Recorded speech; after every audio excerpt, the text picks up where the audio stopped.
இந்த புத்தகத்தை எழுதியவர் ஹபாக்குக். அவர் கடவுளிடம் ஒரு பெரிய கேள்வி கேட்கிறார்.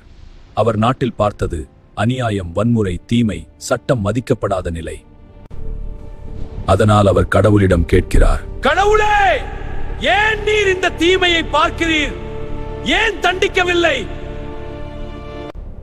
கடவுள் பதில் சொல்கிறார், நான் ஒரு புதிய சக்தியை எழுப்புகிறேன். அது பாபிலோன் கல்தேயர். அவர்கள் கொடூரமானவர்கள், வேகமாக போர் செய்பவர்கள், பல நாடுகளை கைப்பற்றுபவர்கள். அவர்கள் யூதா நாட்டை தண்டிப்பார்கள். இதை கேட்டதும் ஹபாக்குக் மீண்டும் கடவுளிடம் கேட்கிறார், நீர் பரிசுத்தமான கடவுள். அப்படி இருக்க எங்களை விட அதிகமாக தீமை செய்யும் பாபிலோன் மக்களை ஏன் பயன்படுத்துகிறீர்?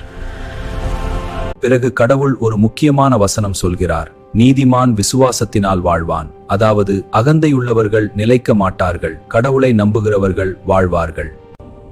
கடவுள் அவருக்கு ஒரு தரிசனம் கொடுக்கிறார். இந்த செய்தி எழுதிக்கொள். பிறகு கடவுள் பாபிலோன் மீது தீர்ப்பு அறிவிக்கிறார். அவர்களின் பாவங்கள், அநியாயமாக பெற்ற கொள்ளையடித்து செல்வம் சேர்த்தார்கள்.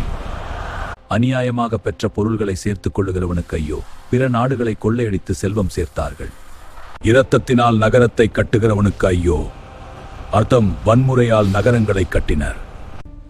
தன் அயலானுக்கு குடிக்க கொடுத்து அவனை அவமானப்படுத்துகிறவனுக்கு ஐயோ.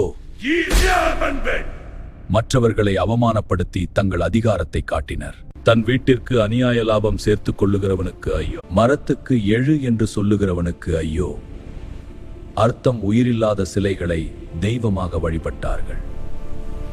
சிலை வழிபாடு. அதனால் கடவுள் சொல்கிறார், இந்த பேரரசும் ஒரு நாள் விழும். பூமி முழுவதும் கர்த்தரின் மகிமையின் அறிவால் நிரம்பும். அது கடலில் தண்ணீர் மூடியிருப்பது போல் இருக்கும். கர்த்தர் தமது பரிசுத்த ஆலயத்தில் இருக்கிறார். பூமி முழுவதும் அவருக்கு முன் அமைதியாக இருக்கட்டும். அவர் நினைவு கூர்கிறார் கடவுள் முன்பு செய்த அதிசயங்கள், கடவுள் தன் மக்களை எப்படி காப்பாற்றினார். அவர் கடவுளின் சக்தியை பார்த்து பயப்படுகிறார். பிறகு ஹபாக்குக் ஒரு ஜெப பாடலை சொல்கிறார்.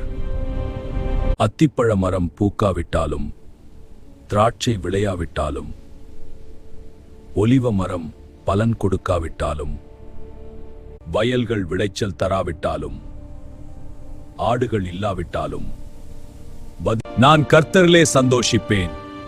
அவர் மேலும் சொல்கிறார், கர்த்தர் என் பலன்.